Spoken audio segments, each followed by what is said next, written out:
Olá pessoal, bem-vindos ao canal O Mundo de Ferro. Este vai ser o vídeo 2 daquela série de 3 vídeos onde falaremos sobre problemas e soluções para desgastes em furação com alguns tipos de brocas. Então se você gosta desse tipo de assunto, sobre usinagem, furação e outros processos, já se inscreve aqui no canal e vem comigo. Eu sou Jonathan Venâncio e você está no canal O Mundo de Ferro.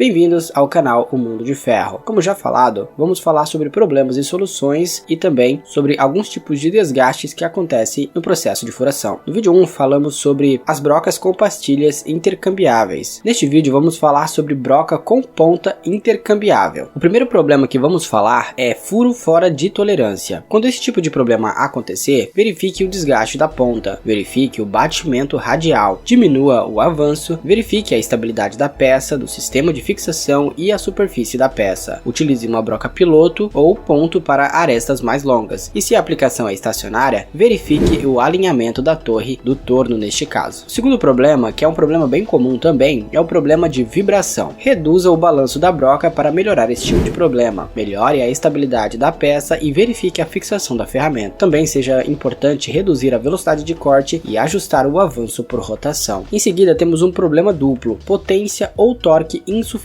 da máquina. Para resolver este problema, reduza a velocidade, reduza o avanço e escolha uma geometria de corte leve para reduzir a força de corte. Um outro problema seria o furo não cilíndrico, principalmente no fundo do furo. Neste caso, o furo alarga na entrada. Verifique o batimento radial, ajuste o avanço, reduza o balanço da broca, se possível, e verifique a fixação da ferramenta, se está bem firme, bem robusta. Faça um furo piloto com broca curta para brocas mais longas. O próximo problema é a vida útil insatisfatória da ponta da broca. Verifique as recomendações dos dados de corte. Aumente o fluxo da refrigeração, limpe o filtro e os furos de refrigeração da broca. Reduza o balanço da broca. Melhore a estabilidade da peça e verifique a fixação da ferramenta. Verifique a ponta e o assento da pastilha e o parafuso quanto a danos. Observe o desgaste típico para ações específicas, ou seja, vá acompanhando aos poucos a progressão da pastilha para ver se não tem outro problema ocasionando a vida útil curta. E, por último, selecione uma classe mais resistente ao desgaste, se possível, é claro, se o material permitir. Problema de acabamento superficial insatisfatório. Diminuir este problema é importante para um bom controle de cavacos. Reduza o avanço e, se for importante manter o avanço, aumente a velocidade também. Aumente o fluxo de refrigeração, limpe o filtro e os furos de refrigeração da broca. Reduza o balanço da broca, se possível, e melhore a estabilidade da peça. Problemas com entupimento de cavacos nos canais da broca. Isso acontece principalmente com furos mais longos. Neste caso, ajuste os dados de corte para melhor controle de cavacos. Aumente o fluxo de refrigeração para a expulsão dos cavacos. Limpe o filtro e os furos de refrigeração da broca e verifique a concentração da refrigeração. É importante você entender sobre a pressão e volume de refrigeração neste caso. Problemas com entupimento de cavacos podem causar desgaste extremo no corpo da broca, por isso é importante ficar atento a esse tipo de problema. Remova todo o material da peça preso no corpo da broca para evitar entupimento de cavacos. Outro problema são cavacos de entrada. Essas agulhas ou pontas na periferia. O risco de desgaste excessivo, se essas agulhas ou pontas puderem ser vistas na periferia inicial dos cavacos, é grande. E a causa provável é o desequilíbrio devido ao batimento radial, entrada inclinada, avanço muito alto, condições instáveis de desgaste ou quebra do canto da ponta da broca. E por último, controle de cavacos, otimização. As marcas de arranhões dos cavacos, como este que está aparecendo na sua tela, é um sinal de entupimento de cavacos, o que influencia a qualidade do furo de maneira negativa. Para melhorar a qualidade do furo, a recomendação é reduzir o avanço e, se possível, aumentar a velocidade de corte. Você está gostando do assunto que a gente está conversando aqui sobre furação? Se sim, não esquece de deixar o seu like, o seu gostei, é muito importante para o canal. Vamos seguir adiante, vamos falar agora sobre tipos de desgaste em furação em brocas com ponta intercambiável. Vamos falar sobre o desgaste típico em diferentes materiais para geometrias usadas, primeiramente em aços carbonos. Em primeiro lugar, vamos falar sobre aços sem liga, aqueles aços P1.1. Como mostra a imagem, o desgaste na margem ou periferia começa como entalhe e se desenvolve ao longo da largura da margem e no canal. O desgaste cresce continuamente na aresta principal. Já nos aços baixa liga, que são os aços P2.2, o desgaste cresce continuamente na aresta principal e na margem próximo ao canto. Outro desgaste comum é o desgaste do flanco, que pode ser o desgaste de flanco na aresta principal e o desgaste de flanco na fase circular. Estes são o tipo de desgaste normal e recomendado, claro, quando balanceado. Se você for tirar a ferramenta da máquina por alguma causa, que seja por essa, um desgaste natural, quando atinge a vida útil normal da ferramenta. Mas quando ela vem muito rápido, existem algumas causas comuns, que podem ser velocidade de corte muito alta, percentual de óleo no fluxo do fluido de corte muito baixa, vazão insuficiente do fluido de corte e indicador de batimento radial total muito alto, claro que se houver desgaste na guia. Para diminuir esse tipo de problema, reduza a velocidade de corte, aumente o percentual de óleo no fluido de corte, verifique sempre com o distribuidor do óleo para certificar-se de não exceder a proporção de óleo recomendada, aumente a vazão do fluido de corte e verifique o batimento radial se houver desgaste na guia. Um outro tipo de desgaste que costuma acontecer é a deformação plástica, que pode ser causada por velocidade de corte e ou avanço muito alto e o fluxo do fluido de corte insuficiente. Para diminuir este tipo de problema, diminua a velocidade de corte e ou o avanço e aumente a vazão do fluido de corte. Outro tipo de desgaste comum é o lascamento, que pode ser o lascamento na periferia ou o lascamento na aresta principal. O lascamento é um tipo de desgaste muito comum na usinagem de furos pré-usinados. Se o ângulo da ponta for menor no furo pré-usinado, a estabilidade será ruim e os cantos podem ser danificados. Isto também pode acontecer se as tolerâncias nos ângulos de ponta não corresponderem. Esse problema pode ser evitado com brocas personalizadas ou com furos de fundo plano usinado por fresamento. Causas mais comuns do lascamento são condições instáveis, indicador de batimento radial total muito alto, avanço muito alto e fluxo do fluido de corte insuficiente, o que causa trinca térmica. Para corrigir, verifique o setup quando as condições são instáveis, verifique o batimento radial, diminua o avanço quando este estiver muito alto e verifique o fornecimento de fluido de corte quanto à pressão e também à vazão. O último desgaste que vamos falar aqui são as arestas postiças. Podem ser causadas por velocidade de corte inadequada e percentual de óleo no fluido de corte muito baixa. Para corrigir esse tipo de problema, aumente a velocidade de corte quando a aresta postiça estiver no centro e diminua a velocidade de corte quando houver aresta postiça na periferia. Aumente o percentual de óleo no fluido de corte, claro, sempre verificando com o seu distribuidor de óleo para certificar-se de não exceder a proporção de óleo recomendada. Se você não puder evitar a zona de formação da aresta postiça totalmente, calcule a velocidade que localiza a aresta postiça na parte mais resistente da broca, ou seja, igual a 50% do diâmetro. O uso do fluido de corte externo pode afetar negativamente o escoamento de cavacos. Veja a imagem. Quando houver aresta postiça, aumente a velocidade de corte para mover as arestas postiças na direção do centro da broca. Agora, diminua a velocidade de corte para mover ou eliminar as arestas postiças, mover para fora. E você já teve problemas nesse tipo de broca de ponteira única ou nunca usou? Deixa aqui nos comentários a sua experiência. No mais, obrigado por assistir até aqui. Não se esqueça de curtir, compartilhar, de comentar e também de se inscrever no canal. Eu sou Jonathan Venâncio e você assistiu a mais um vídeo no canal O Mundo de Ferro.